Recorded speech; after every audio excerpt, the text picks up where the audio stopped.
That's a great question, Adam. Scott, that is a really great question. Maybe I'll just slip one in. You'll just get us laughing. At some point. You'll just get us laughing about it. Just when it gets serious. Right. Do you want to hit record? We're recording everywhere. We're recording. Hang on. Recording. 4 records. Okay. Hang on. Hey Siri, time 28 minutes. Do you know every time you say that, when I go to edit at home, it sets off my home pods. Roll the credits. Where's the music? There it is.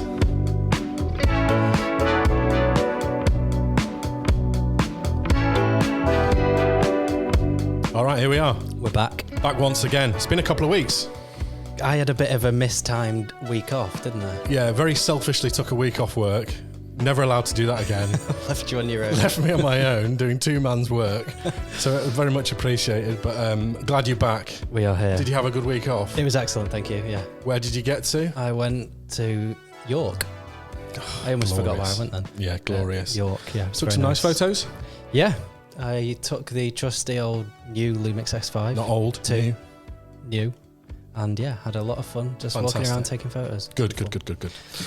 Welcome back to the Creative Pursuit podcast with myself, Adam Birkett. And me, Scott Edwards. We're delighted today to be able to welcome our first guest on the Creative Pursuit podcast, Mr. James Sills. Hello. Good afternoon. Hello. Thanks for coming down. Yeah, you're welcome. A little bit of a background about James before we get into the conversation. James is a good friend of mine who I met a number of years ago. We got to know each other really well in the last year or so. We're both members of the Spooky Men's Chorale festival favourite sort of touring act from Australia who we hook up with every couple of years. That'll need some explaining, but we can explain it. We'll get to it, shall we? Yeah. We'll get to it. James is a musical professional, best described, I guess, as a musician, energizer and connector of people through the medium of song and singing and vocal groups. You've done loads of great work with some of the biggest companies in the world and doing singing workshops with their executives. I know you're a very passionate advocate of wellbeing through song and that kind of stuff. So we'll get into that a little bit. And you've done some amazing stuff. Got a book out, Do Sing, which we'll talk about a little bit.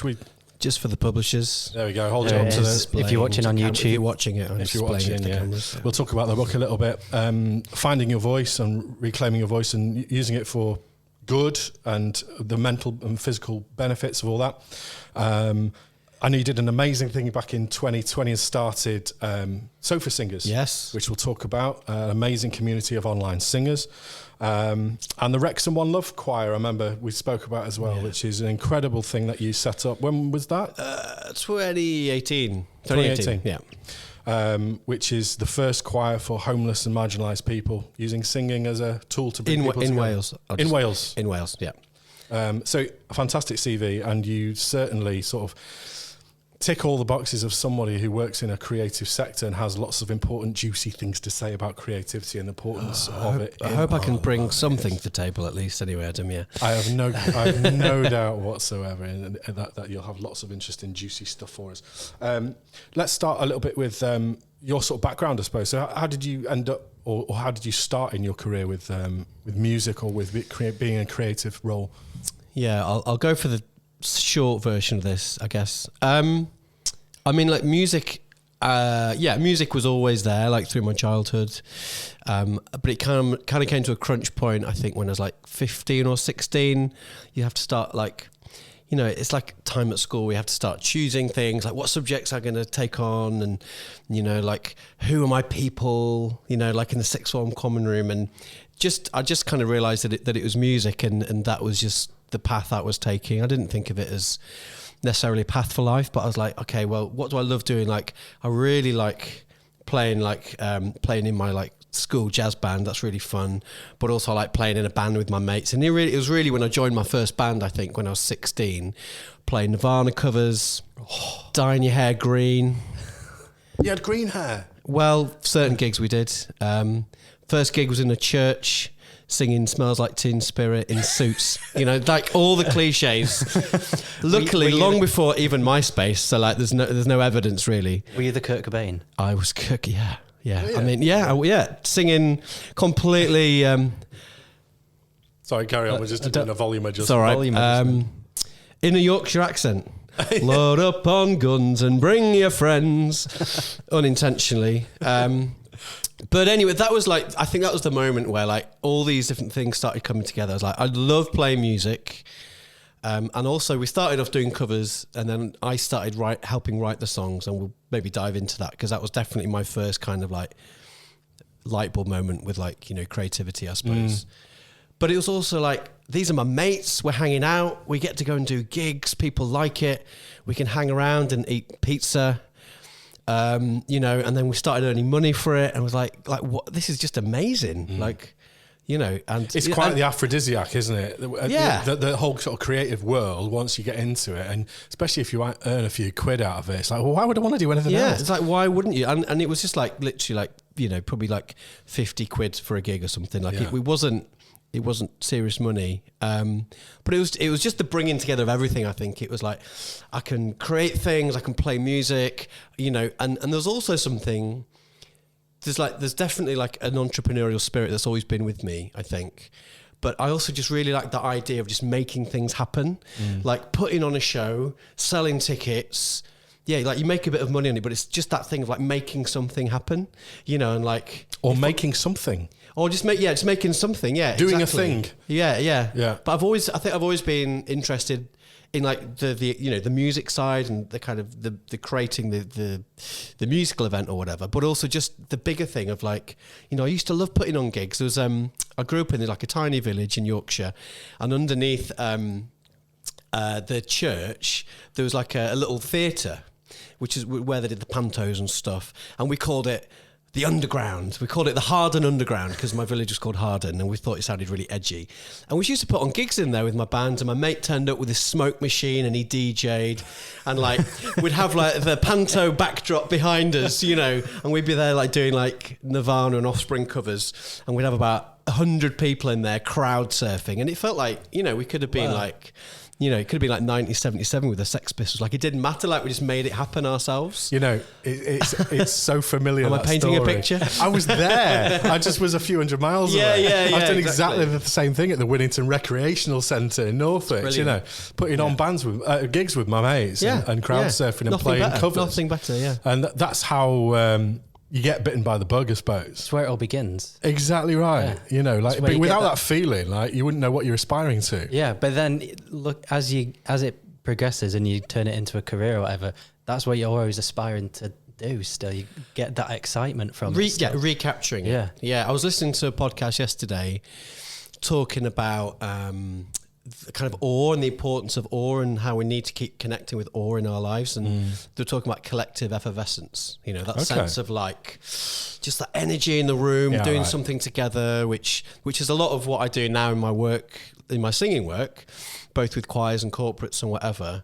But that's basically trying to distill that feeling, you know. And that's what was taken away from us so notably at the beginning of 2020. Right, yeah. You know, and singing was the first thing to go, and it was probably the last thing to come back. Yeah. In terms of being in a room and being able to sing next to other people. And I'm a big advocate for it. I've spent my life singing and being in musical settings. And I notice it when I'm not doing it regularly, particularly singing, music in general, but mainly singing. I miss that feeling of human connection with others. Yeah. And it's like, I can't remember where I read it. I read it somewhere recently, but speak to a man and you've got a friend, sing with a man and you've got a brother. Yeah. Right? You've got like this connection through song. That it's difficult to get through other things 100%. That I've found in my experience. I can't connect with people in the same way I can. Yeah. You know, I joined the Spooks last year. We'll talk about that a little bit more, but like, I consider the Spooks now like my brotherhood. They're my tribe, you know, really close friends, having spent a few weeks together in the summer last year. You know, you're having a whole experience together. Massively. That's what builds that. Yeah, 100%. Singing is so important. Yeah, it creates a big memory. Yeah. And then you're always... Yeah, it draws you all in. So 2020 happens. Yes. The pandemic kicks in. And then you manage to, you know, film this amazing thing off the back of I mean, it started before the pandemic, am I right in saying? So we're talking about sofa singers here. Sofa Tell singers, us a little bit about yeah. sofa singers. Just you're saying about that singing was banned and was the last thing to come back, which is true.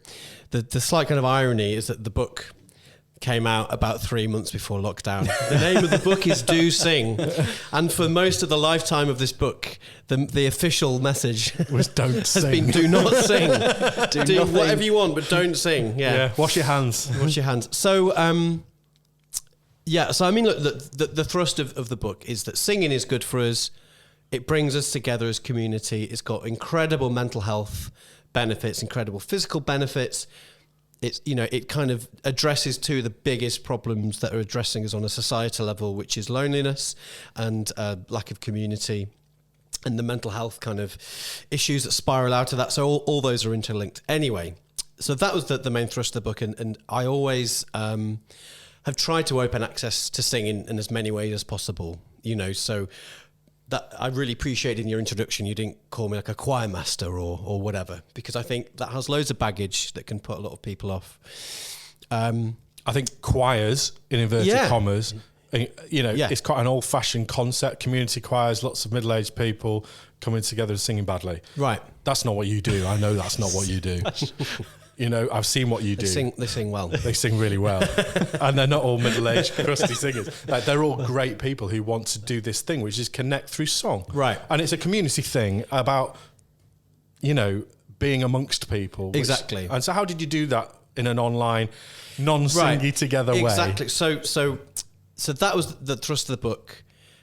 And then, obviously, very quickly it became obvious that we weren't going to be able to be in the room and sing together.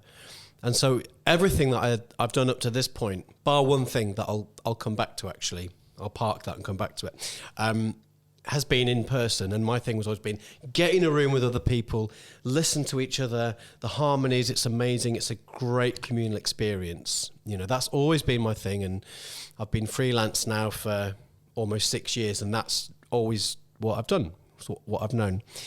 And then, beginning of March 2020, like within the space of a couple of days, it was like, okay, we'll have hand wash at our rehearsal this week. And then a few days later, we might space the chairs out a bit. And it was like, I'm not going to see you for a while, am I? And so at this point, the singing was happening from the balconies in Italy, because do you remember, they were kind of further ahead than we were in terms of the development. Oh, I remember seeing the videos about. You can hear it throughout the streets. So the people kind of from balconies singing, and I was like, oh my God, that is amazing. Like, people need to be singing now, but we can't.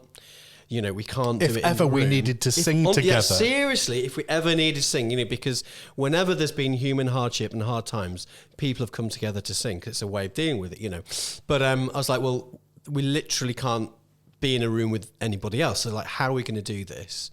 And I think I posted something on Instagram, like with a picture of the Italian street, saying this is so inspiring. We need to sing now more than ever. But, how are we going to do it? Maybe online. And just like so many people started diving in saying, yes, we must do it. We must do it. And then I got a message from Katie Durham at Radio 3, because as part of my promo for the book, I'd been on Radio 3, and she was great. And she was like, look, if you get something up and running, we'll promote it on Radio 3. I was like, okay, I probably should try it. Let's just so I said, I'll do something. I was like, I was talking to my wife, like, what do we call it? Like couch choir? And she's like, nah, it's a bit like couch potato, isn't it? And I was like, yeah, it's not even going to be a choir because we can't hear each other. I was like, okay, sofa singers. Like, I like alliterations. Like, oh yeah, okay, sofa singers, okay. So I put it out on my feeds. I'm like, Tuesday evening, there's going to be the first ever sofa singers on Zoom. Everyone's welcome. And then I was like, right, I've got 3 days to work out how I'm going to do it. What the hell am I going to do? Yeah, exactly. Because having dabbled a little bit on trying to sing during the pandemic on Zoom, it's tricky business, right? You got delays? No, it's not tricky. It's just impossible. Yeah, that's it. That's the word I was looking for. Delays, feedback. Yeah, all the technical everything. So how does it work? Right. So I basically knew from the outset I wasn't going to unmute everybody, because it was just like it'd be absolute chaos. Yeah, because of delay and whatever. So I was like, well, how about I lead a song like from my sofa with my guitar, but everyone stays on mute, but they just join in with me. Like, it was totally an experiment. Just because I said I'd do it, and I felt like I had to do something. I felt like almost like a bit of a duty, you know? So I was like, I'll tell you what, I upgraded a Zoom account to 500 people maybe. Right. I literally hadn't ever used Zoom before. And I was just like, oh, waiting room, letting people in. Oh, how do I mute them? Like, I had no idea. Somehow we got to the point where everyone was unmuted. I had my guitar. And how many people did you have in the room? Oh, we maxed it out. 500? 500, yeah. First session, 500. Oh my I mean, God. I'd committed the cardinal sin of putting the link just on my feeds, you know. Cause So everyone's a freebie right in the door. Yeah, I mean, but at this, like for months, there was no charge anyway. Like Right, it was yeah, a complete freebie. Yeah. So it was like flooded by people. Loads of people couldn't get in. And I was like, right, okay, everyone, like managed to get everyone on mute. I'm James, welcome everyone. We did a few little warm-ups like I do when we're doing the choir, like, you know, rolling shoulders and a bit of mindful breathing. I was like, right, we're going to sing Stand By Me now by Benny King. You know, like in the early days of lockdown, I was like, we've got to sing songs that are about like unity, togetherness, and that was important. And all of a sudden, like, there's just this sea of faces of people from about 50 different countries, all at home, like grooving, singing. And I'm just like, oh my God, this just feels like amazing. This is a thing. This is a thing. And so we spent about 45... If you'd explained it to someone before doing it, you'd be like, nah, mate. Yeah. And still, like, I tell people about it, particularly people who've got experience of being in the room doing singing. They're like, oh, what a waste of time that is. Yeah. And I'm like, okay, that's fine. But like, seriously, try it. And anyway, so we did it and it felt great and the feedback was amazing. And then we had a bit of time. I was like, does anyone want to do a song? Like we're all here. We haven't got anything else to do, you know. And it was St. Patrick's Day, 2020. It was 17th of March. And then there was some guy in Dublin. That was the day I sent everyone home from work, if I remember right. right. Yeah. I mean, you know, we remember these dates that we... And there was a guy and was like, oh yeah, and I was like, hands up, who wants to do a song? Like scrolling through, like on my own, you know. By the next session, I had like at least 2 people with me, like doing all this stuff. But yeah, people putting their hands up, unmute him, and he was like, oh yeah, I'm in Dublin. This is the first time St. Patrick's Day I haven't been able to go at the pub and sing for 30 years. Can I sing for you? And we're like, of course you can. And so he sung this beautiful Irish ballad from home on his own, unaccompanied, and we were all just like, oh my goodness, right, wow. And then, you know, someone else is like, just want to say hi, like, this is my dog, we're locked down together, but hi everyone, you know. And then you know, we kind of came off the call and I was like, whoa, that was amazing. Like, I feel great, like I feel connected, and whoa, like, okay. I feel a bit, the hairs on the back of my neck is down a little bit, because I remember that feeling at the beginning of lockdown, when it all kicked off and we're all stood on the front clapping, all the rest of it, of like that complete isolation and the requirement. You know, some of us need it more than others, I suppose, of that sort of like human connection thing. But there was the odd little thing. I did a couple of pub quizzes and stuff like that with my mates, and it meant everything. Yeah. Oh, the connection. Everything. Yeah. And so I can totally imagine like some dude in Dublin singing a song and like someone introducing you to it's everything. So when there's nothing else happening, you know. Yeah, and everyone was in everyone was in this kind of very kind of vulnerable state. Like it, you know, those early days. Like it's so funny looking back on it now, but it was months later where I think the gravity of it, and you know, after months of lockdowns and not seeing people, those early days it was a bit like what's going on? Like this is pretty going to be bad. But you know, so it was a kind of a weird kind of time. And looking ahead at Italy, a few weeks ahead of us. Yeah, and is it going to get that bad here? We knew what was coming. Knew what was coming. But anyway, so we did that first session, and it was amazing. And then I had a call. Was it that? No, the next morning. Hello there. Is that James? Yes, it's James. This is David Sillerto, arts editor at the BBC. Would like to do a feature on your sofa singers on tonight's 6:00 news. Okay. Did you fall off your chair? I was just okay. Well, this mad new world is just, you know, it's obviously the rules have been rewritten, so I'll just go with this, you know. Yeah. So we then had to replicate the session so they could get some footage. Oh, right. So I then put another thing out on my socials. It's still on my Instagram feed if you find it. And then we ran the session again with the BBC capturing the footage. And then at 6:00 it went out to about 15 million people because it was in the air that lockdown was about to happen. And that and from there it just totally exploded. So it was like we then had to ticket it so people could actually get a place. It was still free at that point for everybody. It was like Glastonbury. It literally would sell out in 2 minutes. Wow. I put the places available. So that was the gravity of how much people wanted just to feel connected and feel joyful. The timing of this was just like nothing you could have ever planned. I mean, you know what I mean? I'm sure we'll go on to talk about this, but like, yeah, I mean, timing is so often everything, isn't it? Yeah. You know, like the right band being at the right moment in the right place. It's like Oasis. Like if Oasis hadn't been doing what they were doing in 1991, 1992, they were like, in a way, they drove forward that movement. And in some ways, I think what I did with Sofa Singers has driven forward that. But at the same time, if they'd have come 10 years later or 10 years earlier, it wouldn't have been the same. Exactly, yeah. So I think with every kind of big creative breakthrough or whatever, even breakthroughs in life, it's often timing, isn't it? I think 100%. Yeah. And we've discussed this before in terms of like, you feel like it might have been a bit of a fluke, but actually these things aren't flukes. They happen because you've put work and effort in and thought into something, and the timing is just the frisson. It's the gravy on top that makes it all just take off. And sometimes that timing will help more than other times. Right. And I think what you had in mind was a great concept anyway. It's just that the catalyst for it was all being told to stay in your house. And people needed that connection, that outlet, something to get people together again. You know? Yeah. So I look back at the book now and I'm kicking myself like, why didn't I think of that? Like how could I have thought that I was being really open access and let's invite everybody in? Because you know, Sofa Singers is still going strong now. Like we had our 300th session last week. 300th, yeah. Wow. So we've basically done 2 a week since 17th of March 2020. Wow. It's incredible. It's still going strong. Still going strong, yeah. Like it's now like a big part of my work, and so you know it's its own kind of small limited company. So I have to run it, you know, like a business. Amazing. So for our 300th session, we sung "Ain't No Stopping Us Now." It's like what we said the other week. I think it was in like the first episode, and you were on about starting MPM. Yeah, it's at those harder times where exciting things do happen. Yeah, right.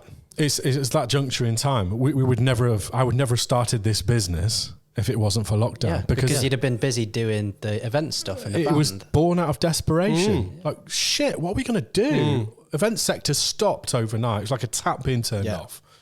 And for me, it was similar, I think I just felt a duty to do this. Like, I'd kind of, particularly the book, I had a little bit more profile, and it was like, people were looking to me like, can you just bring us together to sing? And like, I had no inclination that I could, you know, actually, this would be something that'd be quite a big thing going forward for me. So do you have people now, Sofa Singers, who have been there right from the beginning? Yeah, like literally from session 1 or 2. And you still hundreds of people logging in every week? Yeah. So the way that it works is that we have like a membership, and I'd say about 98% of people who join the sessions are members, which is a monthly subscription that gets them access to all of the sessions that month, which is basically 2 a week, plus a few extras. And then there are still some people who buy single tickets through through a ticketing website. When we first started, it was basically kind of donations based. So I had lots of people who buy me coffee. I got pretty caffeinated. but then it was this thing as well. It was like, well, actually, it would really help us, you know, because the overheads with like, you know, subscriptions, paying PRS, paying people on the team. Like, we needed like to know that we'd have a baseline of income to make it happen. Yeah. So I was like, well, what would, you know, will people pay for something they could get for free? So the first like 2 years of membership, people were paying a membership for something they could technically get for free because it was ticketed free. But actually, people just wanted to buy into it. They wanted that community. They wanted to support it. You know, there's extras that we do for the members. So we have like a Desert Island Disc session, or we have like Halloween parties where it's like, well, this is for our community, you know? And I know that word gets used a lot, and it's a bit of a buzzword, isn't it, at the minute? But that is genuinely what it is. That's genuinely what Sofa Singers is. And that format from that first night hasn't changed. So I lead a song with the guitar. It's a little more slick these days. Like I do pre-records. You can add harmonies. We have a co-host who takes care of some of the technical stuff, and we bounce off each other. So it's a bit more like this. It's conversational. Then we have the open mic. But that's basically a slightly formalised structure of what we did that very first session, where I literally didn't know what I was doing. But it was just like... It's amazing that formula worked from the off. And it didn't need a lot of tweaking. You just hit gold. Yeah. And that's due to your experience, and you know what people want. I mean, where did that come from in terms of that sense of what people need from singing? It's not just about going... And you don't go to these things because you want to sing. No. So what are the benefits to people of singing in groups, other than the enjoyment of singing? Yeah, totally. I mean, I think that's what I've come to realise is actually the most important thing for me to talk about. It's not actually the singing bit, because that's when immediately people can turn off. So you could say to somebody, do you want to join this singing group? And they're like, oh God, singing, you know, because they've got this idea in their heads. Maybe it's like, you know, hallelujah, or it's like Glee or something. Ugh. Or whatever. Look, I'm not. These are not value. These are not value judgments. I'll make the judgments. Don't worry about it. Yeah, okay, that's fine.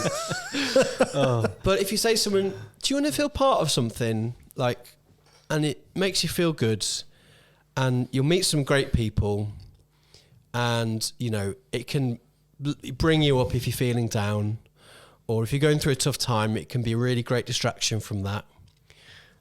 Or like if I'm, you know, talking to like companies, it's like, do you want to challenge like self-perceptions about things, or do you want to tap into that flow state a bit more? Do you want to, you know, kind of smash inhibitions? Do you want to listen to each other a bit more? Like I could go on. I can get really boring when It's I go not on. boring. It's not. But it's like, this is the thing, and I think it's we shouldn't skim over it, because the benefits of singing, particularly communally, are so much greater than learning to be better at singing. yeah. And they're good for wellness. In a world where wellness is an important and prevalent topic. Yeah, and like, rightly so. Yeah, and rightly so. You know, there's people out there across the planet that go through it's a tough time for a lot of people right now in this post-pandemic era. And people are looking for ways to look after themselves better and to improve their lives and the rest of it. And I feel like singing as a way of doing that doesn't necessarily get enough column in shit. No, exactly. Oh, sorry. So I was going to say, it's not just like a modern day thing either, that this singing is It's as old as time. Exactly. You go into as old as... Sorry. You go into like the wilderness and there's tribes in South America and they're all singing. Yeah. Right. Because it makes them feel good and it helps. And it brings people together. It's so much to do, the richness of history has been punctuated by song all the way through. Yeah. You know, you're marching off to war, singing a song, you know, or whatever it might be, you know, it's as old as everything. Yeah. I mean, there's a theory that it was actually singing that was like one of the key things in our evolution as a species, as humans. Do tell more. Well, I am not the expert. The guy you need to speak to on this is Richard Dunbar. Okay. Sorry, before we get into that, are we going to need to reset? Oh, yeah. Before we do that, we're going to... Have we run out of time? No. I was just about to say something really good. We should explain to all of our guests. This camera here, this pesky camera in the middle with a Canon written on top of it, it has a runtime limit on video of 30 minutes. So every 30 minutes we have to stop, play Fleetwood Mac, do a reset, and then carry on our conversation. I like it. So it's like a little punctuation mark. Like a little palate cleanser. It's like a little comma. It's like a comma. A little comma. Yeah. So let's hit it. Let's have a bit of Fleetwood Mac. It's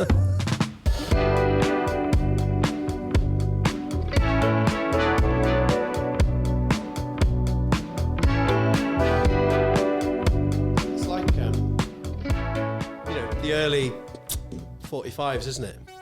They could only hold, was it 3 minutes of music? Yeah. So the format evolved around that. Popular music was based on the fact that you could only have a 3 minute track. Yeah. So like, you get all the early jazz records, like all the early Louis Armstrong Hot 5, Hot 7, they're all like exactly 3 minutes long. And like, there's no way that like when these have been, you know, played, you know, wherever they were, New Orleans or in the bars or whatever, that they would last for 3 minutes. They just had to condense it. I worked for a guy who was a brilliant songwriter, and he was like, my songs will not be more than 3 minutes long. I was like, why? So that's the way a pop song should be. Yeah. But it's how many songs you could fit on a side of vinyl as well, wasn't it? Yeah, it was all limited. Yeah. That's why an album was 42 minutes or whatever it was, 44 minutes or whatever it was. With 10 tracks or something like that. Yeah, exactly. You couldn't get all experimental and funky because you were limited. This is a modern day version of that. I love it. It's great. I mean, it's ridiculous because every other camera we've got will go on forever. Just that one. Listen up, Canon UK. Sort it out. Yeah, we'll talk about it at the end of time. Anyway, back to what we're talking about. Singing. So, James Dunbar, you say? Richard Dunbar. Richard Dunbar. I do apologise. So he's an expert in sort of like evolution, kind of human evolution, but he writes a lot about singing and the role of singing. And I referenced him a little bit in the book. Like I kind of feel like as much as I'm an advocate for the benefits of singing, and I'm kind of, I've got a good handle on quite a lot of the studies. Like, I'm not an expert in any of these areas, if you see what I mean. I'm just like gleaning little bits from here, and I know enough to talk about it, hopefully reasonably intelligently. But basically, like, as we kind of grew in size as kind of tribes, we weren't able to kind of like literally groom each other, like lick each other, and get the oxytocin that we get from that close physical contact. That we still talk about oxytocin. I don't know. Yeah, right. The bonding hormone, and so other mechanisms had to develop amongst. This is like early humans, by the way. Other mechanisms had to develop that would bond the group in the same way. So you could get that oxytocin, which then bonds the group, which then puts you in a much better position against predators, against other groups. So there's a theory that singing actually developed as a function to do that, to bond the group. So before language, is that? Yeah, pre-language, yeah. So pre-language. What would it have been, like melody and... Yeah, or maybe kind of chanting, or I don't know. I mean, beating sadly, your chest, and possibly. I don't know. I've no idea what it sounds like. But Exactly. And singing has always been so tied to rhythm and to movement, and so I imagine that would have been. Because I was talking about collective effervescence earlier, and a big part of that is movement. So like groups that synchronize movement. So like you're saying, like marching to war while singing, right. That almost like heightens the impact of the singing because you're moving together and you've got this synchronicity. And so I'm sure there was something with the early humanoids, whatever, that was part of it. Yeah. I'm sure I've read something about tempo as well, about certain tempos being aligned with heart rate and that kind of stuff. So being more powerful, a lot of dance music is at like 100 or 110 BPM for that very reason. Sort of resonates with someone on the dance floor at that sort of BPM. That's the art of the DJ, isn't it? It's the art of the DJ, exactly. And we try and do that in function bands and stuff as well. We try and play everything in that sort of tempos to try and keep people on the dance floor and feeling that sort of flow of energy at the right times and all that kind of stuff. So and so you're getting this like the synchronicity between this disparate group of people. Like that's a really good like modern example of like, the need for that oxytocin. Because it's something like sweaty a wedding. dance floor. Sweaty dance floor. A load of people, like half the people know the bride, half the people know the groom. Yeah. Tribes coming together.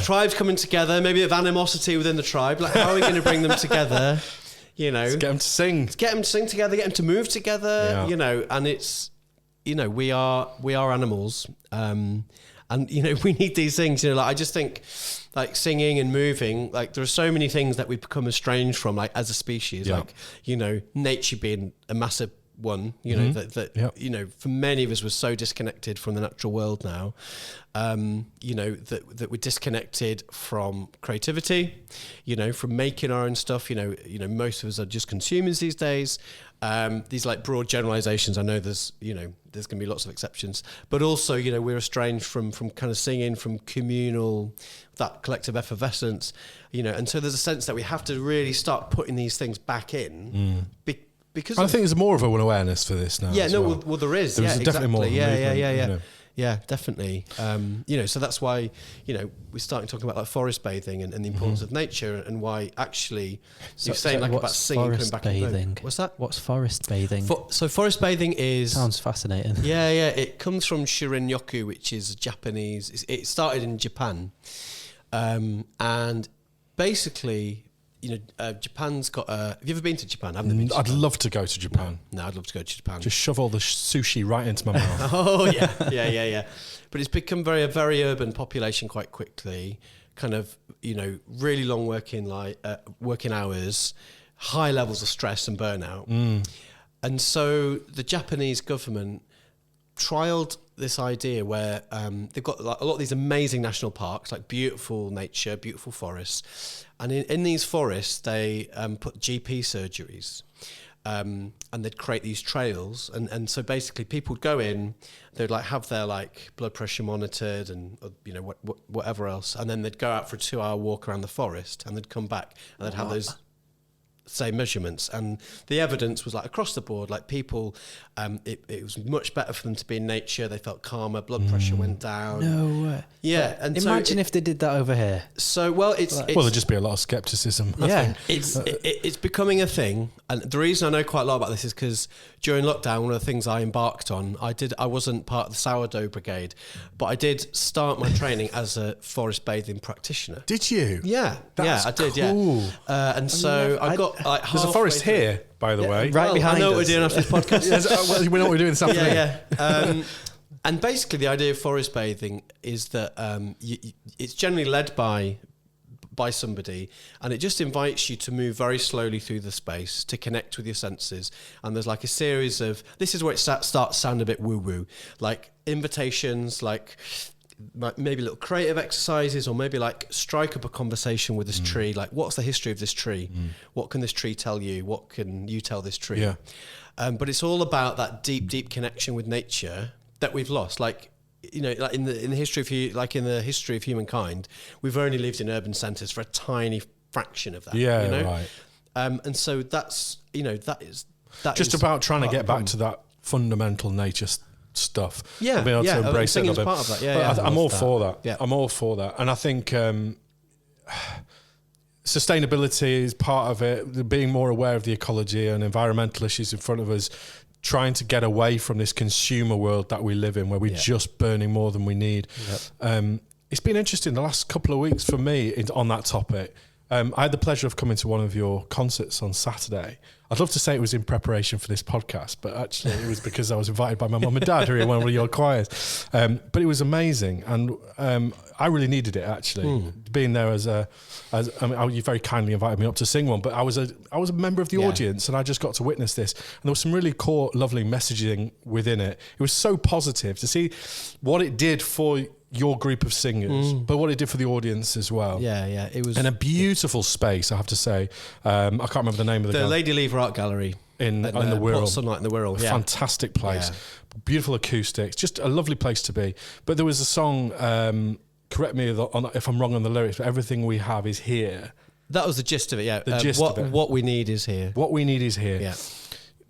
Everything we ever need on the planet is already here. We don't have to make anything new. It's all here. We need to reuse stuff. Yeah. We happen to be working with a client as well, simultaneously. This was all very planets aligning for me, seeing this and seeing you sing like this. Yeah. Also, with this client I'm working with, I'm flying over to Denmark and Norway in a couple of weeks to film for a company who turn waste cardboard into wood and furniture and flooring and stuff, and they're doing it using repurposed paper mills. So even the machinery to do it is all. It's such a cool company. I'm just in love with working with them. It's fantastic, and it just made me really think. That combined with going to your concert was very much made me just thinking about. We need to stop thinking about new stuff. We need to stop thinking about putting more shit into the world and actually just think we've got everything. Yeah. We've got all the people we need. We've got all the material. We've got all the fuel we need. We just have to consciously, as a species, start using it more responsibly. Yeah, I'm going off on a slight tangent here, but I heard an interview with David Attenborough once, and he was getting asked about space, and he said, "Are you interested in space?" And David Attenborough was like, "No, why would I? Because everything that we have is here, and I'm interested in this. I'm not bothered about what goes on out there and how we got here, because I want to know about this." And that's coming from David Attenborough, and he's just he knows a few things. He's just got the most relaxing voice in the world. I think, going a little bit deeper with that as well, like, I completely agree about everything we need is on this planet. Yeah. We just need to reconnect with it or find ways of reconnecting. And I do think we are making some positive stuff. But it's not fast enough and it's not enough. No, definitely. So the more we can all spread that gospel a little bit, the better. I mean, it's really good of you to cycle to Denmark to reduce your carbon footprint. I mean, actually, I'm not cycling. I'm swimming. Are you buying that electric car yet? Yeah. It's still on the horizon. What I was going to say is that actually, if you take that idea of what we need is here, with that arrangement, it was from a Wendell Berry poem, which was very much about nature and looking at what we have environmentally. But actually, I kind of think that's true for ourselves as well. I'm next week, Monday, in fact, I'm starting some training like as a coach in like personal and professional coaching, and so much of that is based on the idea that you've got all the resources already. Yeah, it's just about how you kind of employ them, like playing to your best strengths, like that we've all got the internal resources to do what we need to do, and I do genuinely believe that. And that's kind of thinking of my role as a singing leader. I don't feel that I'm not teaching people to sing. I'm just getting it out of them. Like it's in there, I think particularly when you're dealing with uptight, middle-class, white British people as well, the number of people you must get who go, I can't sing. I've not got a bone in my body that's got any tone or tune to it. Well, that's like the common response. It's the same when we take a photo of someone. I hate having my photo taken. Everyone goes, I can't sing. I've got no rhythm. I was a drum teacher for 15 years, and a number of people say, I've got no rhythm. Yeah. Yeah, you have. Have you got a heartbeat? You got rhythm. Yeah, exactly. Yeah. I mean, there's different degrees of that, Adam. I mean, with the case of the choir you were talking about, which in fact was my very first choir 11 years ago. I'd never run a choir before, talking a bit about the creative journey, this was never planned, but I kind of accidentally started this choir and learnt on the job and realised I loved it. But anyway, that choir is people who choose to come. In fact, there's a big waiting list and people pay to come. So it's like, I don't need to convince these people about the power of singing. The virtues of being together and singing. I don't. Yeah. So that, I can kind of take off my kind of missionary hat.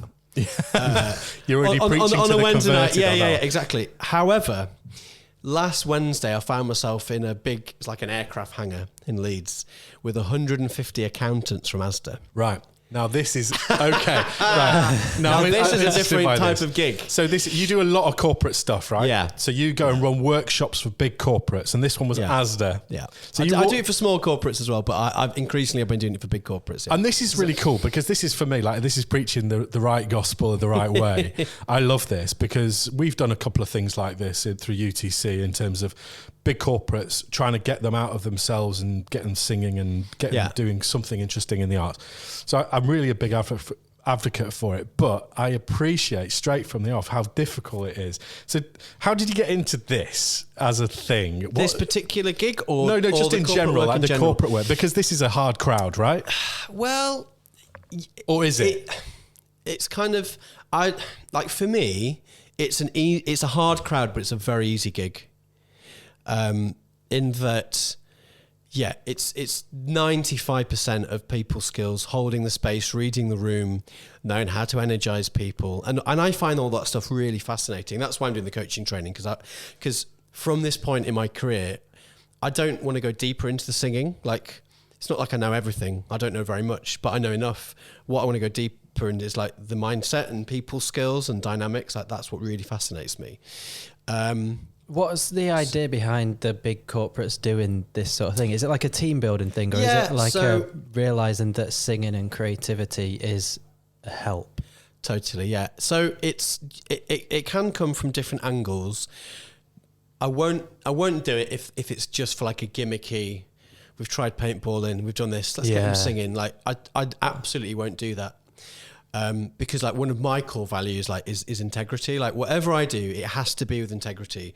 So it's like the sofa singers, for example, could be seen as like, that's just a bit gimmicky. It's a bit jazz hands. I'm like, well, if it was, I wouldn't be doing it. Like I want this to have genuine impact, because that's another of my values is like, it needs to have impact. So it's like, okay, well, how can I approach this like in a corporate setting that it's going to have integrity, but it's going to have impact. I'm always approached to do the corporate jobs from a perspective as like, we want to bring people together in a different way. Like we want them to collaborate in a different way. Sometimes it's around well-being, because there's so much about singing that supports well-being, whether it's the physical, the breathing, the endorphins, the oxytocin. You don't have to sit around and watch another PowerPoint. It's active. Dull. Teams meetings. So it's and because I'm not from that world, like I've never, in my whole life, my career has been working as an ice cream maker, working as a teacher in a school. Oh, we're going to come back to this. I'm interested. And then as a freelance singing leader, so I've never worked in I've never corporate worked in an office as part of a corporate. So I kind of come in, just like, let's just make some singing happen. Like, Yeah. You know, you kind of like read the room, you're aware of the dynamics. So it's always to do with bringing people together. When I think post-COVID, that's more important than ever, like in the room. Like I was doing a workshop just before Christmas for a really great company who expanded a lot during lockdown, a lot of remote workers. And this was the first time they'd all met each other. So there was 100 people. And so I got them all singing, you know, and quite a few of them came up to me afterwards and said, look, I'd never met my colleagues before. And now like, I just feel so connected with them because we've been singing together. And so I think that's the real power of it, is it's the connection piece. It's, for some corporate stuff, it's just like doing something that's a complete change. Right. So it's like, I did a thing in Hamburg in last September, and it was like 3 days of strategy, interspersed with me getting up, you know, getting people stretching, breathing, connecting, singing. So it was a bit like the Fleetwood Mac interlude, like a little palate cleanser. Oh, so you just come in at intervals throughout the day? So that's sort of cheer them up from all the misery. Developed. Instead of a coffee break, they get a kind break of, with yeah, James. exactly. And sometimes it's because you want to bring the energy up. So like the graveyard shift after lunch, everyone's had lunch. Everyone's a bit sleepy. So it's like, well, that's the time that we lift the energy. Yeah. At the start of the day, often people have flown in from different places. That's the point where I'll just do some breathing exercises and some stretching.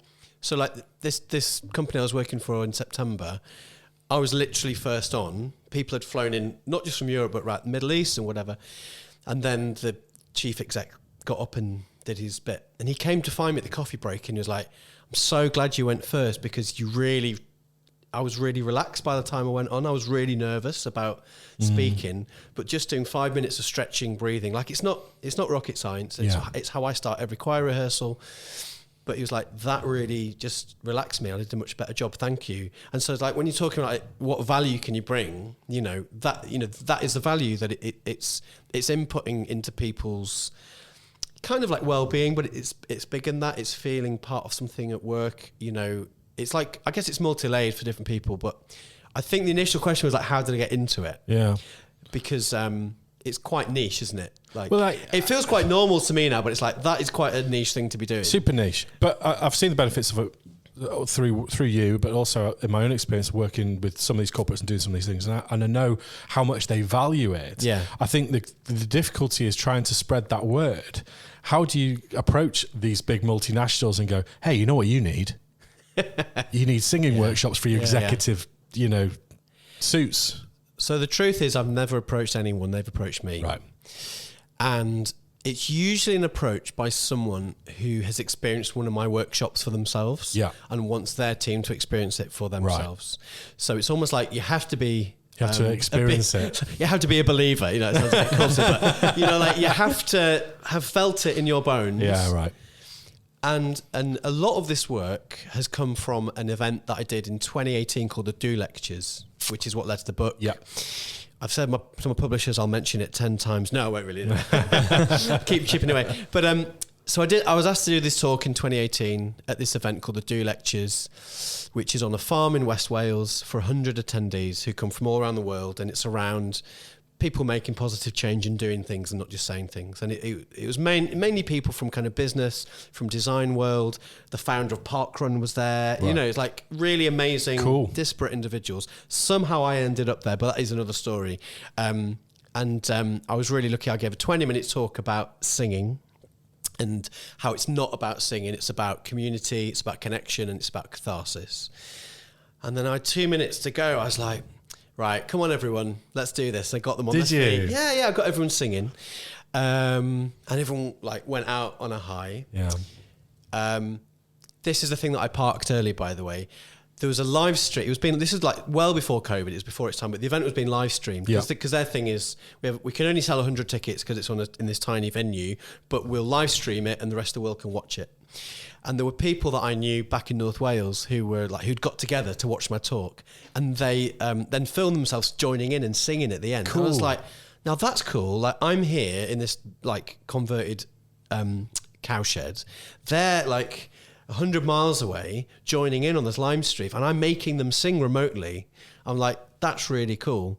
And I didn't think anything more for the next 4 years until lockdown happened, or 3 years, whatever it was. So it's almost like sowing the seeds for what's to come. So it was that event anyway that laid the foundation for the corporate work, because the Do Lectures is not a singing event. It's not even kind of like an arts or creative event. It's kind of just like a bit like TED Talks, like an ideas fest. And so no one went there expecting to sing. And I ran a workshop during the weekend that people opted in and came to. And at the end of the weekend, we gathered all the attendees and we sung The Sweetest Kick in the Heart. Yeah. And the two people who founded the Do Lectures were stood in the middle. I mean, it was ridiculous. I apologised to them because it was just like, everyone was just like in floods of tears. Yeah. So David and Claire Hyatt were in the middle. The singers, was about 30 people from the workshop, wrapped around them, including my wife and my young daughter. We were singing The Sweetest Kick in the Heart. And there's another ring of people around the edge of that, which was all the attendees from the weekend. And it was like any kind of like smaller festival event. Like, it was a moment. It was an amazing moment. But for me, it was amazing because these were people who turned up with an open mind, but not expecting to sing. And it was like, I'm entering your world. Like, I kind of know the singing world. I know the world I've come from, like community arts, teaching, the singing world. But you guys are like a completely different world to me. And I can see how this is bringing value to you and how it's impacting you. Yeah. And that's kind of how a lot of this work has happened. So like, I've been back at the Do Lectures every year. I do singing with a whole group. So like last year, we did Moving On Up by Primal Scream with all the attendees. Cool. So on the last night, we gathered around the fire and we sung Moving On Up. And it was, one person from there who runs an events company was like, never thought you'd get me singing, but I loved it. I can see how it can bring value to my clients. So that's how I got my first series of corporate gigs. Amazing. Was that. So when you started doing this corporate stuff, do you find, in this situation with the Do Lectures, you were in an environment where you were from a different background to everyone there, but people were in there open-minded. Do you find in the corporate stuff, there's a lot of resistance? People going, I don't want to do this. Yeah. Oh, yeah. I can't sing. 100%. Why are they making me do this? It's not my job. Yeah. Yeah. 100%. So how do you overcome that? A light touch. Not telling them that you're going to be singing. That's a good, I get that. Not being introduced as a singing guy. Like I always stipulated, please don't put me on the programme as singing with James. Yeah, because people like singing with Is that a lot to do with like the stereotype of singing? Like, it's more so now with things like X Factor and pop music. 100%, Scott. Yeah, because people think judgment. It's like the things that people I think are most scared of is like public speaking or singing, and it's like when you're singing, you're making yourself vulnerable. Why do I want to do that with my colleagues in this kind of like... I've worked years to put this professional veneer on. I'm going to wipe it all off in 10 minutes. A lot of these workshops are with CEOs and CFOs. Right, and everyone's on a level. Everyone is on a level, which is brilliant. Yeah. Like, my first realisation of this was... So I worked as a school teacher for almost 10 years in a secondary school, and I ran like a lunchtime choir, and it was staff and students. And it was a bit like my community choir. I kind of cut my teeth a bit running that. And the deputy head used to come and sing, and was there shoulder to shoulder with like some like naughty year 9s who just like come and sing, or maybe the music room was warmer than being outside or something or whatever. But it didn't matter. Like it was a complete equalizer, And sometimes I had to pull up the staff and be like, can you actually just focus on what I'm saying? Like, stop marking your reports or checking your phone. Like seriously, I was like, come on. But it's the same principle when I'm working with companies. And I think that thing about how do you bring people along with you, like that's where, again, it's like 95% people skills and 5% singing skills. So it's like, it's reading the room, it's having a light touch, it's not telling people that you're singing. And so I've kind of developed this way of doing it where I'm like, okay, look, it's after lunch, right? Let's just stretch out a little bit. People are like, okay, let's, and you just build it up really, really gradually. Yeah. Stretching, and breathing, before they know it, humming. Yeah. You get them using the voice a little bit, like, okay, let's just try the acoustics, like, huh! And everyone's like, huh! I was like, oh, that's cool. Let's try this. Hey, and then suddenly you're moving into the singing voice from the speaking voice, and then, but it's totally a trust thing. It's just like, okay, this guy's building a relationship with building relationship. Yeah. But you've only got a short amount of time to do that as well. Well, ideally, like what happens is I have very short amounts of time. Like ideally I have like 5 minutes to start with. So it's like, hi everyone, let's do some stretching, breathing. Right. Okay. See you later. Oh, okay, right. And they go and do something else. And then I come back for 10 minutes and then we build it a little bit more. Yeah. And then the last session of the day is like, okay, we're going to do this song in 2-part harmony. You're on this part. Let's put some hand claps in. Like, let's just do this. Let's just create a moment. And by that point, I've hopefully created a space where they feel comfortable to do that, you know, and I pretty much always get them there. Like last week was a particularly hard gig because it was 150 accountants who did not want to be there. Tough crowd. Yeah. But so, I would imagine, and correct me if I'm wrong, I'd imagine you get more of a sense of change from the beginning to the end of a session with a gig like that than you do where you're on side with a bunch of community guys who want to be there and choose to be there in the first place. 100%. The turnaround from I'm an accountant, don't make me sing to at the end of it, you know, like it must be hugely rewarding for you. Yeah, it is, and it's I suppose it's like knowing the value of both of those things. Like they've both got massive value, and so like you mentioned, like the Wrexham One Love Choir in the intro, like they're a choir set up. Well, hold 5 years ago. James. Yeah. Let's do a cannon break. Another one. We're that far in already. Yeah. Oh my goodness. Bear with us 2 seconds. Oh. Give us the music. Give us the music. Oh, music, of course. Yeah. Come on. There we go.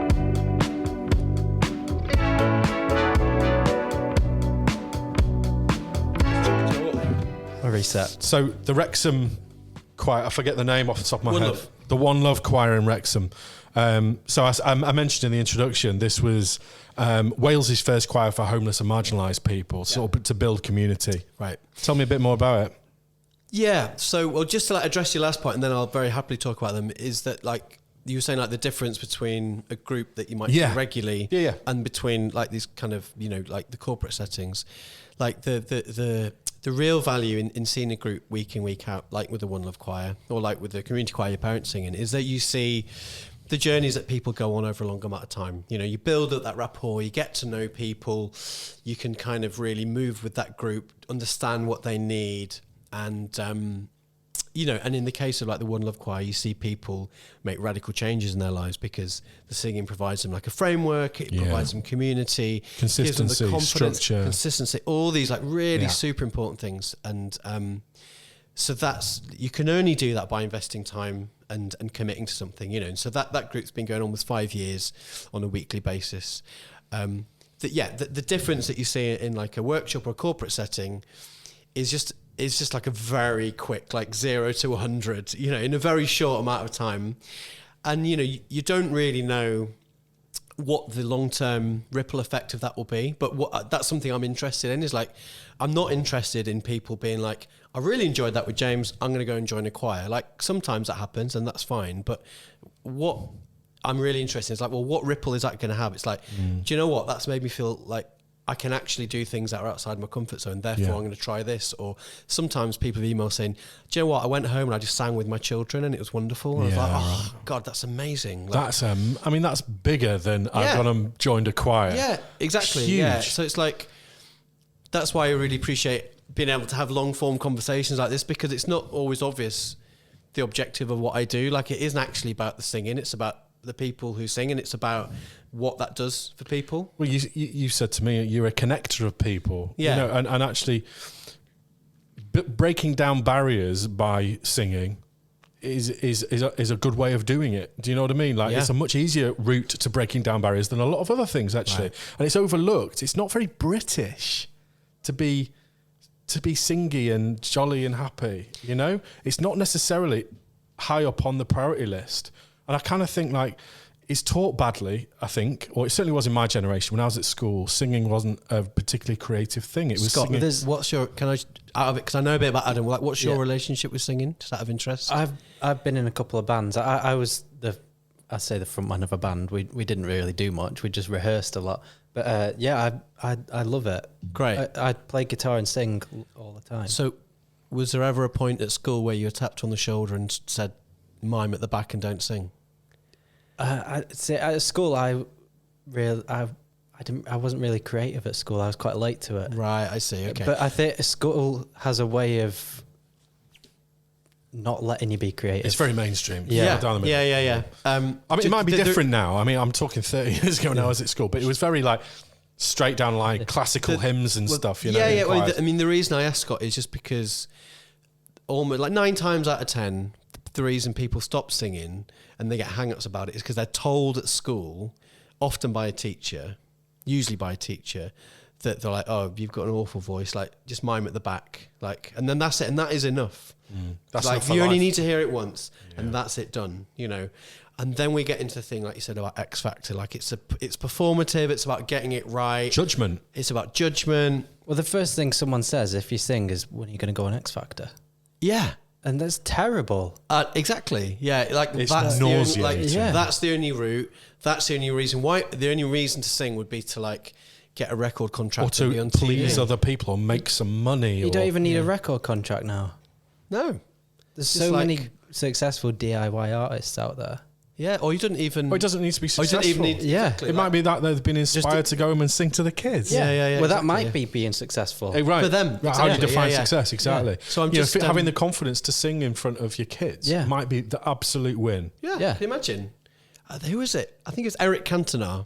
This is a Random bit of a random tangent. Right. Where's this going to go? Do you Where's think? the king Yeah, coming yeah. into this? Any guesses? Come on. Is it something to do with trawlers and fish? Yeah. Eric Cantona sings with his kids every morning. Does he? Yeah, I I love remember Eric reading an Cantona. article about him. Yeah, What a and I'm just like, legend. what a lovely thing to do. Yeah. They sit round, they have breakfast, and they sing together. Can you imagine what a better place with less power trips and egomania that life would be if everyone got up and sang in the morning before they went to work? Yeah. We'd live in a very different planet. Yeah, totally. Because you'd have to listen to each The other. world leaders should do some more singing. Yeah, totally. I believe there is a House of Commons choir. Let's not talk about politics. Moving on. We'll need a whole other podcast for that. So anyway, let's move on to the Wrexham One Yes. Love Quiet. Moving on. From This sounds politics. amazing. I don't know anything about this, so Right. I'm really interested to know how this came Fun- about. And well- you know, is it still going? Yeah, it still is going more, just more strong than ever, really. So, 2018, I did some work with an amazing charity in Liverpool. They're a nationwide charity in England, but they have a choir in Liverpool called Choir with No Name, and they set up. You know about Choir with No Name? Yeah. Amazing charity set up by an amazing lady, Marie Benton, who was a musician working in a homeless shelter and was like, maybe I should do a singing session. And that kind of nucleus of an idea expanded into, like, they've now got 5 or 6 choirs across the UK, and they're for people who've experienced homelessness or other forms of marginalisation. And the idea behind Choir with No Name is that people come and they experience singing as a form of community and connection. And after the rehearsal, they sit down and they eat together. So, like, we were talking about, like, those fundamental human things, you know, like things that we don't do, you know, we coming together and eating together, like pretty important things. And so I, you know, 2018, I was, you know, like, I think I was just on the cusp of, I think recently freelance, come out of teaching, but I knew that singing was going to be my way through life, at least for the next few years. And I went and did some work with their Liverpool choir, and I was just like, oh my goodness, like, this is just incredible. Like, just the energy, the passion, the impact, it was just incredible. Like, it was just, like, tangible. Like, I feel quite emotional just thinking about it. And I was just like, wow, you know. And I think I was probably, again, posting about it on my socials. And this is where it dovetails into politics, actually. Ian Lucas, who was the then MP for Wrexham, got in touch and said, look, can you come to my office for a meeting? I'd really like to talk to you about setting up a homeless choir in Wrexham. He's a really, really good guy, and his wife, him and his wife used to run a singing streets festival in Wrexham where choirs would come from outside, well, around Wrexham and outside of Wrexham to sing in the streets, like a street choir festival.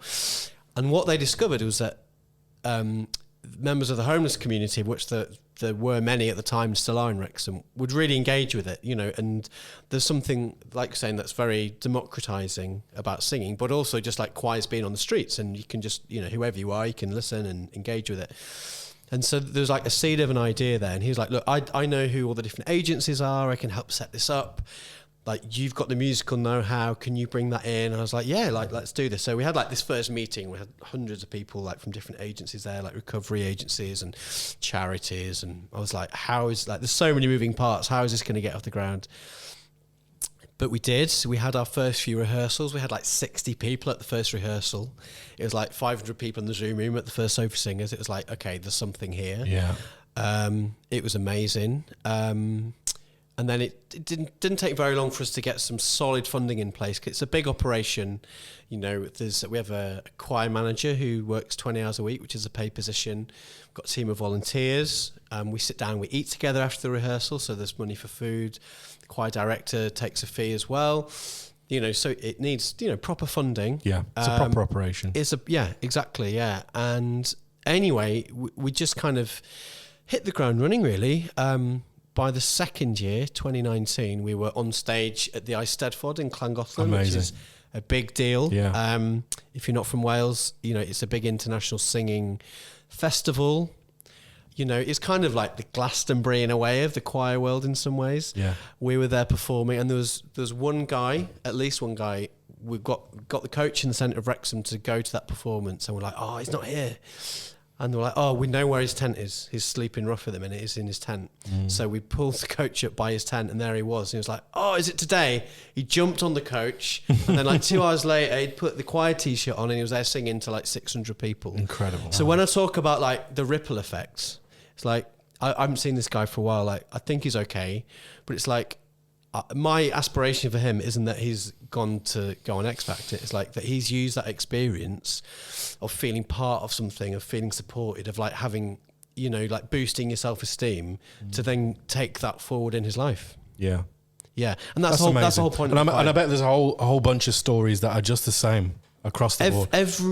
Honestly, every single person. And at the minute we're at a very early development stage with the BBC about a possible documentary that will involve our choir members, which I can't really talk anymore about. If it comes off, it'll be huge. If it doesn't, it's fine, because the main thing about the choir... That wasn't the reason for it, yeah. Yeah, and the main thing of the choir is meeting every week, the community.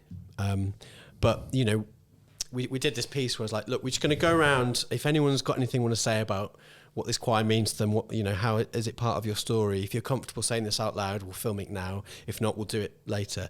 And almost everybody put their hand up, and had something to say about it. Not everyone in the choir has experienced homelessness, but there are a lot of people who are in recovery, who have experienced. I can't think of a better trauma or a more powerful tool for recovery. Yeah, for bringing people together.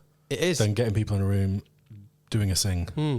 And it's different from, it's not like we're sitting around. I think there's something very powerful about groups. I think that's why a lot of therapy happens within groups, like AA we're tribe meetings. people, we're tribal species, people. There's something very got to be together, important about being heard and about being seen and about it being collective. But there's something. I think there's a lot behind that in terms of religion and stuff, organised religion, like being in church and stuff like that. It's about bringing the community together. Yeah. The means is kind of by the by. Exactly. It's about the people being together and having a reason to stand up and talk to each other and to connect in some way. Yeah. Sing together in churches. But then singing together, exactly. So in a choir session, it's different, from like a talking therapy or a support group, because you don't have to say anything if you don't want to. Yeah, right. Like it's about the collective sound. We can't all speak at the same time, but we can all sing at the same time. Right. And quite often people will offer up in the break, or the tea break, or over lunch, they'll offer up a bit of their story. But that's not the vibe. The vibe is we're here, we're gonna sing. I'm gonna have high aspirations for you guys. Yeah. Which for a lot of people is really important. It's like, this isn't just a sing along. Like, this is going to be good. This is going to be good, yeah. And it's always so hard.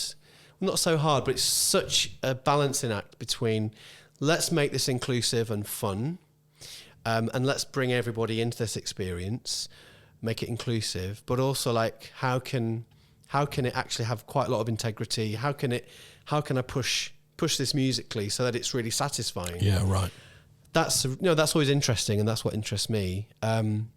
So all of those things that we've talked about just make it an incredibly powerful experience. And so when we were doing these kind of castings for this BBC documentary, we literally could have use anybody for this. Yeah. Yeah, and it's just amazing, and yeah, they're amazing. It sounds like one that's particularly rewarding for you. It sounds like that's quite emotive, and it is. Being a part of that sounds like it's it can be really challenging at times. I'm sure, yeah. It can be really tiring. As much as it fuels me, it also requires a lot of energy, and every week's different. We're averaging 40 to 50 people every week now. That's amazing. What a thing. Yeah, it is. It is a thing. But a bit like going back to the corporate work, it's really important for me to keep it light, and that's what, like we laugh so much in rehearsals, and a lot of people say, this is the only time I laugh in the week, or, and it's not like I'm not trying to be a comedian, No, but it gives people an escape. I'm always amazed by the power of music and the effect it can have on other people, because often you're part of musical ensembles or musical projects for yourself primarily. Yeah, because for your well-being and the rest of it. I've been in a band for 15 years nearly. It's kind of like a parody skiffle band. I play washboard and Suitcase, and we parody pop songs in a 1950s skiffle kind of vibe. Double bass, saxophone, guitar. We all sing. It's very funny. It's very silly, and we've become. How does the saxophone player sing? Not at the same time. Good point. We've become sort of festival favourites in certain areas and got a bit of a following, and it puts smiles on people's faces, and we do it because we enjoy it, and it's just playing dress up with your mates and having a sing, and it's amazing. But some of the feedback, I remember there was a festival we did a couple of years ago, and a lady came up to us and said, my husband died last year of a very aggressive, fast cancer, and he was gone within 2 weeks. I've not smiled since until today, so thanks. 100%. Wow. Yeah. Mega powerful stuff. Music is powerful. Creativity is powerful. And I think that's why we wanted to start this podcast a little bit, to actually shine the light a little bit on, this isn't just about arts and doing something on the side. This is core to us as a human species. 100%. It's important. 100%. It's amazing hearing some of the stories and the things you're involved with. I mean, obviously it's your profession. It's what you do, and you're very good at it. What is it, is there still space and room for creativity within the fact that it's a corporate structure or like a work thing for you? How much creativity do you get out of it? Yeah, I mean, it's a really interesting question, that, Adam. It's genuinely an interesting. It took me an hour to get that in. I saved it for the right moment. It is genuinely an interesting question. It's like podcast bingo. Yeah, exactly. Well, that's a very interesting question. Thank you for asking. Very interesting question. It's a really. It is an interesting question. I meant that genuinely. I said that without even thinking. Yeah.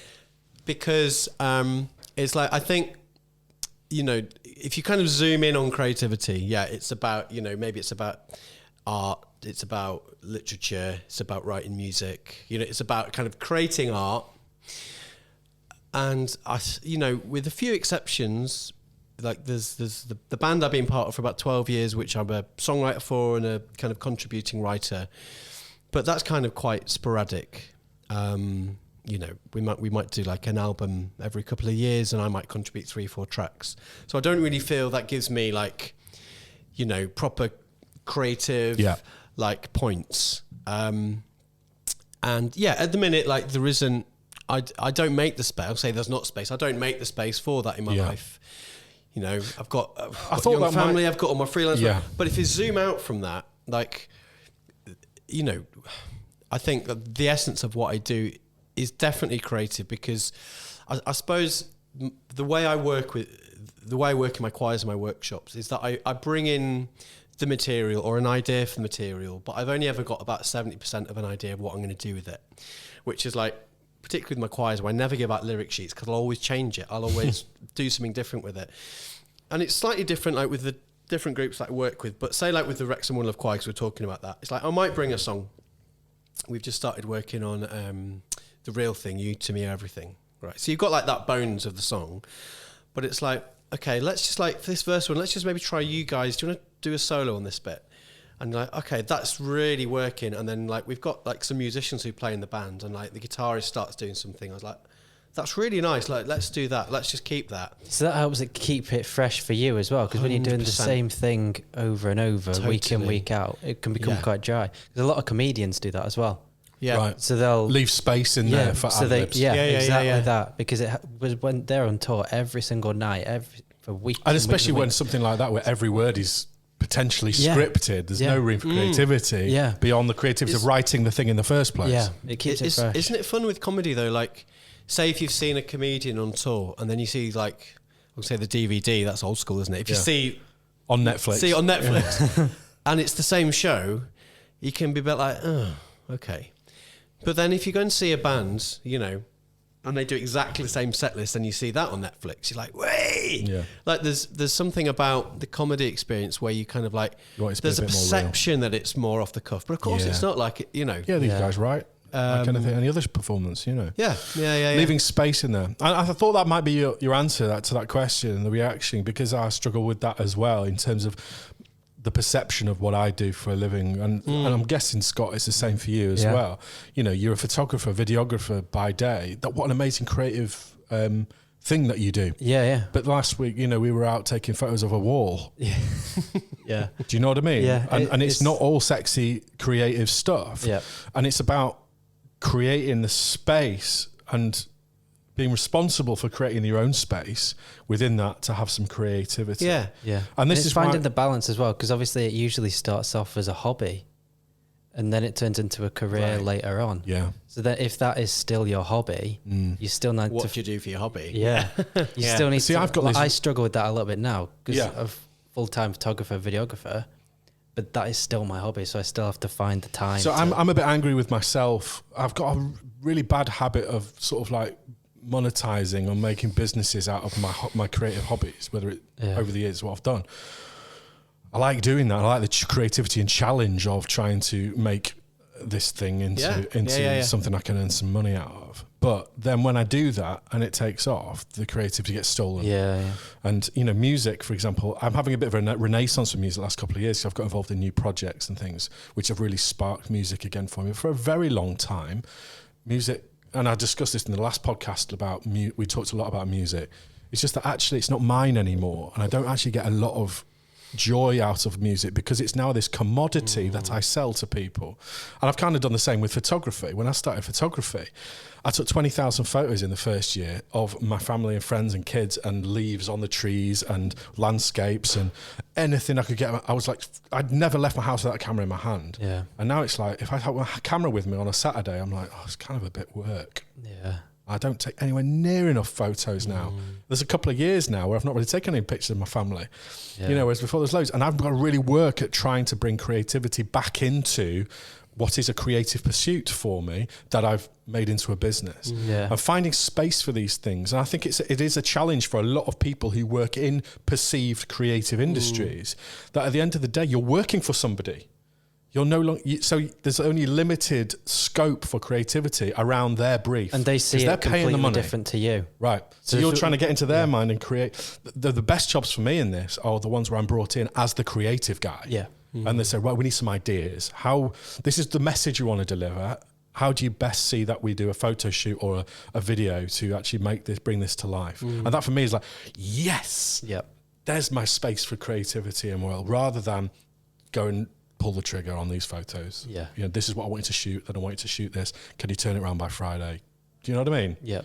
Finding that space for creativity. And actually, this is why I would argue as well that it doesn't matter what your profession or what your meaning in life is. There's creativity within that in some way, shape or form. So 100%. in some ways, there's more creativity in non-creative roles than there are in creative roles. Unless you're like David Hockney or, you know, all right, this kind of like exceptions. Yeah. But what I guess what I mean is like when you use that word creativity, that's what you think of. You think of like the greats, the very great artists in any sense, and that's just incredible. And like I don't know if you've seen Hockney's new installation, like in London. It looks incredible. Like, I can't wait to go and see that. But if that's all we hold creativity to be, they're the only people who can be creative.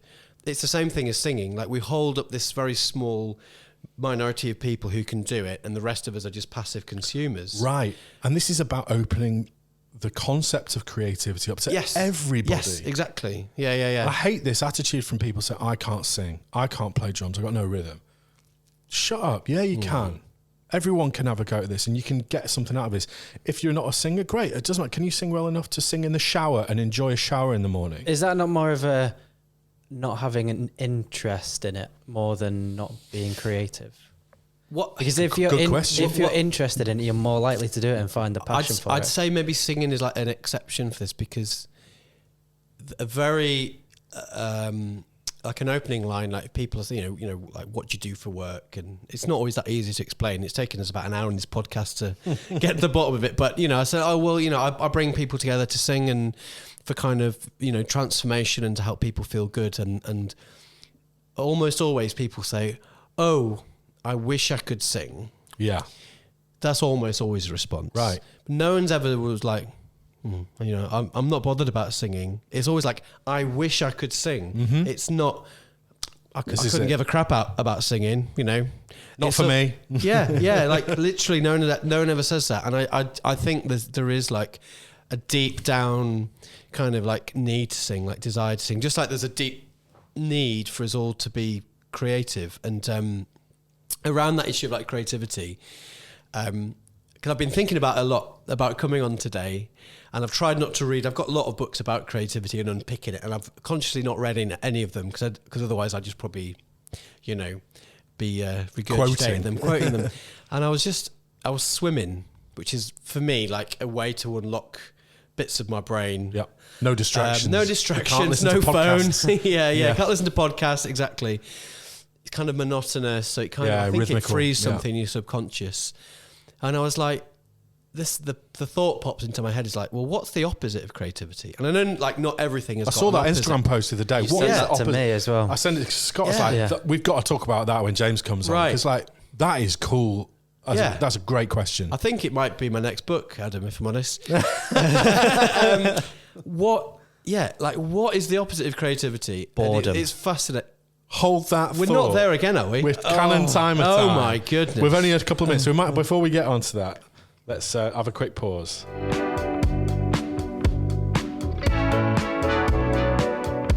Are the cameras all right? Good old Lumixes. The Lumixes power on through. Talking points. Soldiering on. Yeah. So that's another canon break for you. So, are they sponsoring it? If they did, they should give us better cameras. Come on, Canon. Lumix, on the other hand, can sponsor us. Yeah, bring it on, Lumix. Right, so what is the opposite of creativity? Well, where did you get to on that? Answers on a postcard. So it was brilliantly fascinating, and like initially you go like maybe something that's like unoriginal, or maybe something that's formulaic, and that doesn't really hold up, because a lot of art and creative work is formulaic, like a 3-minute pop song. We've talked about that, or the 12-bar blues, or sonata form, whatever. Yeah, right. Like these formulas, templates. Yeah, exactly. And we need them within creativity to flourish. And so then there were some people who would like dig in a little bit deeper, and this is kind of what I was trying to get at. And it was things like stasis, depression, destruction. Someone even said death, and I was like, "Hang on a minute." And this is like, going in an interesting direction. Yeah, it's like, okay, well, I can totally see. I can really see where this is coming from. Like, particularly that idea I think of destruction. Destruction, yeah. It's like, well, that's the like the opposite of opposing making force, something. isn't it? Yeah. And I wish I could remember what book it was that I read a few years ago, and it was talking about the fact that, you know, the destruction that is going on around the world environmentally, you know, destruction of, you know, indigenous cultures or whatever, you know, it sadly is part of the human experience. And it's like, well, rather than, you know, just feel overwhelmed and helpless, it's like what you can do is create. That's the counterbalance. Yeah, right. Is actually creating things, you know, and creating things of beauty and of worth and of integrity. And so I think if you probably had to level it, I think the opposite of creativity would be destruction. Yeah, I think so. It's but the yin to the yang.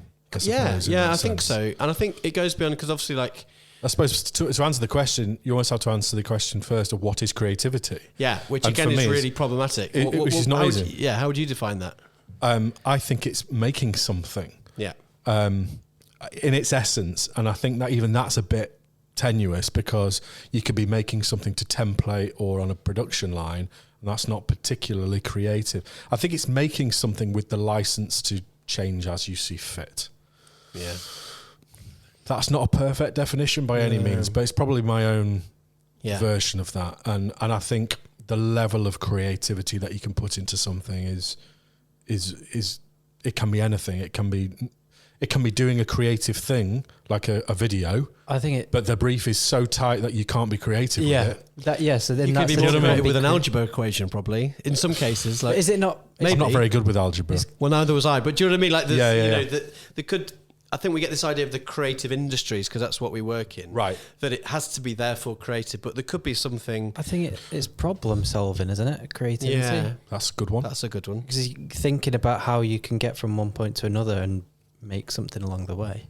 I think particularly when there's a story involved. Yeah. In any creative thing, so that might be writing a book or a blog or a song or a script for a film. Yeah, you know, there's a beginning, there's a middle, there's an end. You get from one place to another. So maybe there's something in transience. I think creativity. I think there's something about being in the moment, making decisions in the moment. Yep. I think that's important. That's good. Yeah, it's something. It's sort of like divine intervention almost. It's a thing that happens at that time you can't plan for. I think that's where the inspiration for good creativity, I think. Yeah. I think all my best ideas have come when I'm doing something. Yeah, when you're in the shower or something like that. Or swimming. Yeah. You never... I'm never like, I'm going away, I'm locking myself away in a cottage in Wales to get some ideas. Because I wouldn't have any. But a lot of people do work like you're that. putting pressure on yourself to think of something. Right. Yeah, I mean... It's like writer's block, you know. Yeah. This is why... you need inspiration. Yeah. I'm like on the opposite side of the camp for that, actually. I actually think that a big part of making anything, like creatively, is actually just like iterating and putting the work in. Like, I'm not saying you're lazy, Adam. Maybe you just have these divine bolts of inspiration. And I know that's that's like the classic. I'm all for the sort of theory, like, you know, it's 90% perspiration, 10% inspiration. Yeah. I'm all for that, but that nugget of that's true. That has to come from something somewhere. And I think getting that thought initially off the ground, you then have to put the graft in to make it happen. And there are loads of, like, we were talking about this yesterday in terms of, like, there's some horrendous photographers out there, for example, who are and you incredibly can find them successful. at horrendousphotography.com. But they are very successful because they've got great work ethic, great business skills, and they're great marketeers and yada, yada, yada. And there's more creatives than you could ever care to name who are far more talented than I would ever dream of being, who don't go anywhere because they don't have that perspiration bit, or they don't have the knowledge, or whatever it might be. So it is a combination of those things, I'm sure. But where does that initial, that moment, that thing that, that's a good idea? Is it just because you're born with a creative mind? I think it's curiosity. I think the first stage is curiosity. Is like being curious about the world, like whatever domain it is, whether it is photography, music, you know, gardening, whatever it is. I think it's just following a thread of curiosity. And I'll tell you who talks really amazingly about creativity, and it'd be great if you could get him on the podcast. I've tried to get him on mine, but he's busy. He's Jacob Collier. Oh, how do you get Jacob Collier on your podcast? I don't know. But he someone, I mean, just the way... he's I love a very his brain. interesting character. He's a very interesting guy, but he kind of talks about the thing that I was talking about earlier, like what we need is here. He was like, you know, like what makes you tick, like, you know, the things that you gravitate towards. So just like go towards that. And that's curiosity, right? Yeah, right, okay. And I think that's got to be the starting point. And this idea of like reconciling these two notions of creativity, of like kind of divine inspiration and being in the moment and putting the work in, I think can be brought together by like, it was the Do Lectures 2019, I think. And Michael Sheen was there, and I'm not name dropping. Just pick that one up. But Michael Sheen was there singing in my choir. No, the reason I say that is because the weekend ended with a Q&A with Michael Sheen. Yeah, and someone asked him that question about, I think it was about theatre, like how do you keep it fresh when you're doing the same show every night or whatever. which is kind of a bit what we're talking about, isn't it? That creative process. Yeah. And he was like, well, you put the work in, you have to put the work in, but then you do enough work so that you allow yourself to be in the moment, and then you're free. Yeah. It's like, So work first. Yeah. Interesting. Yeah. So it's kind So of I've been talking about it on its flip. You well, get the maybe, inspiration but there to put the graft in to make it. I don't know, so. like if you think of like John Coltrane or whatever, Yeah. like, you know, these like beacons of, you know, just like masterful improvisers.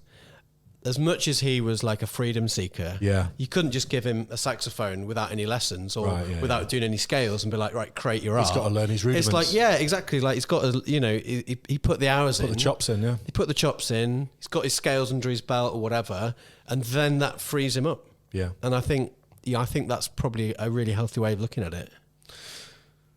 I think we've nailed it, haven't we? Yep, tick.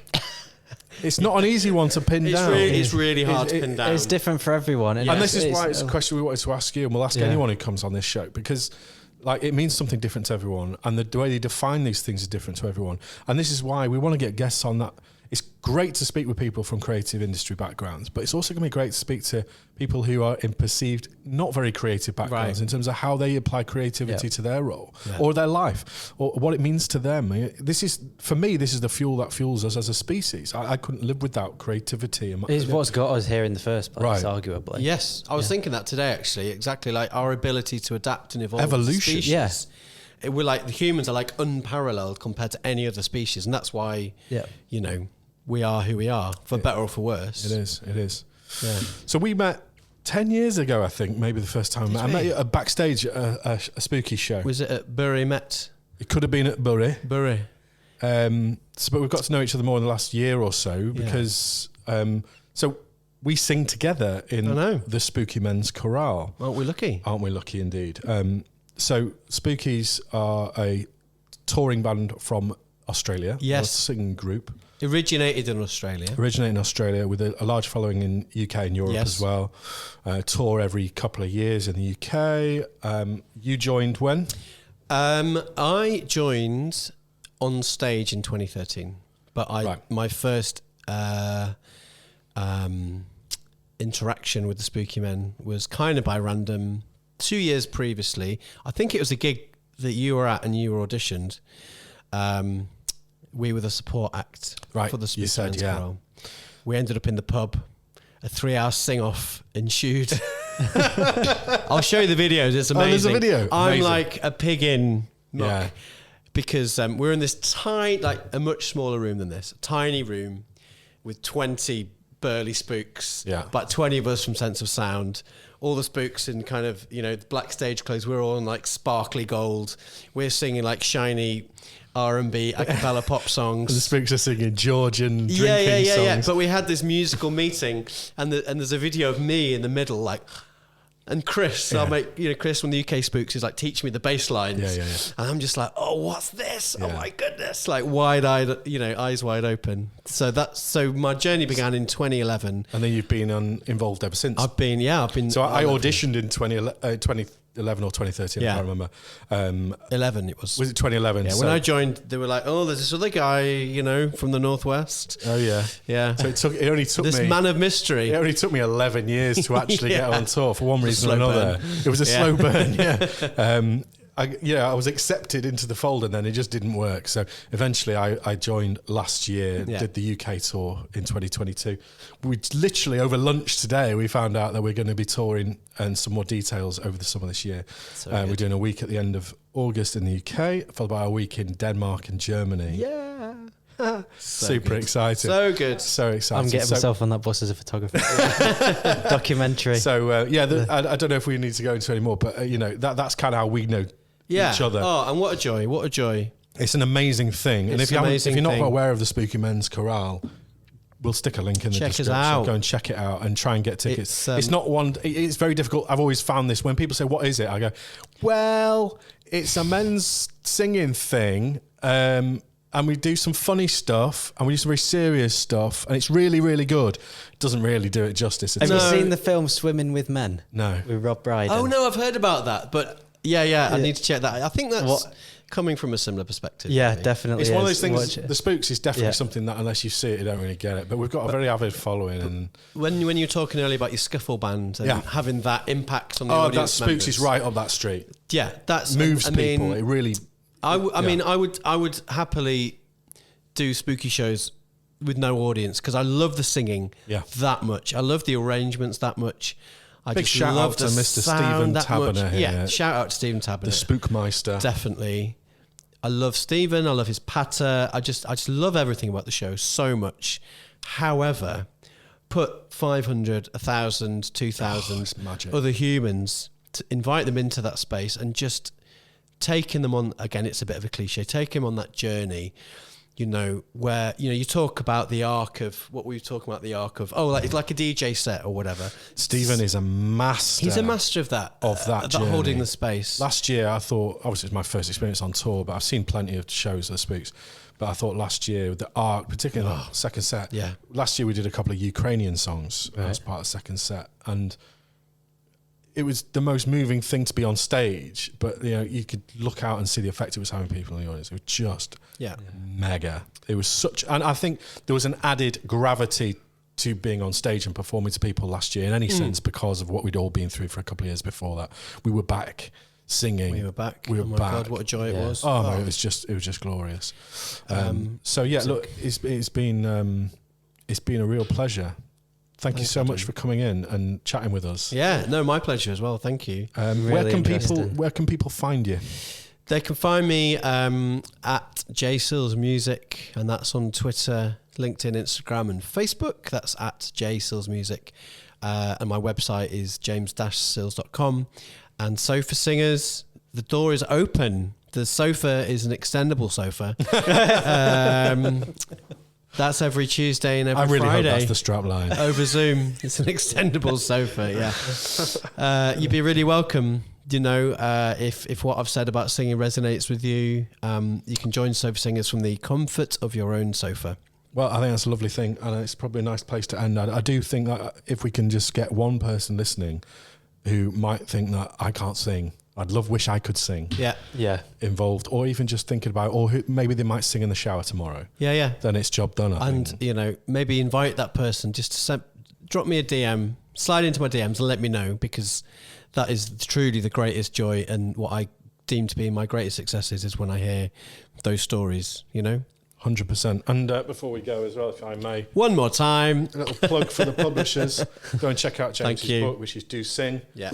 And in terms of Northern Powerhouse Media, where can people find us, Scott? Yeah, we are on Instagram, northern.powerhouse.media. Our website, npmedia.co.uk. And if you're watching on YouTube, you know on YouTube, The Creative Pursuit. You know our channel. But if you haven't been on our channel, go and check us out. We've got a mixture of philosophical chats with guests, gear reviews, and anything creative. As ever, thanks so much for anyone who's offered any feedback over the last few weeks. We have had one this week. Oh, I've had a couple as well. Let me read this one. This is from my dad. Oh, Mr. Edwards Senior. Edwards, yeah. He says, "Hi, Scott and Adam. Thank you for putting this podcast together. It's become a regular listen on my trips down to Oxford. Really well produced and informative. As a long life creative, I can totally relate, and it's fascinating to hear your take on different elements of the topic. One thing I realised listening back is, as a dad, you spend a lot of time and emotions in raising your kids in the best and most creative ways you can. But when you hear them and give back, sorry, I can't read. But when you hear them give back and you actually learn stuff from them and their creativity, it's amazing. One area I'd be keen for you to explore is how you can apply your experiences to the process of writing, whether it's the process of writing a book or a series of blogs. What challenges do you expect, and how would you use your experiences to overcome them? Keep up the good work. Loving the fake Fleetwood." Who isn't loving the fake Fleetwood? I absolutely love the fake. It might be our most redeeming feature. That and the Canon timer. Thanks to Canon, you have to play it several times. Well, thanks, Canon. Begrudgingly. All right, thanks very much for anyone who's listening, and we'll see you again on the next one. Yeah, see you soon.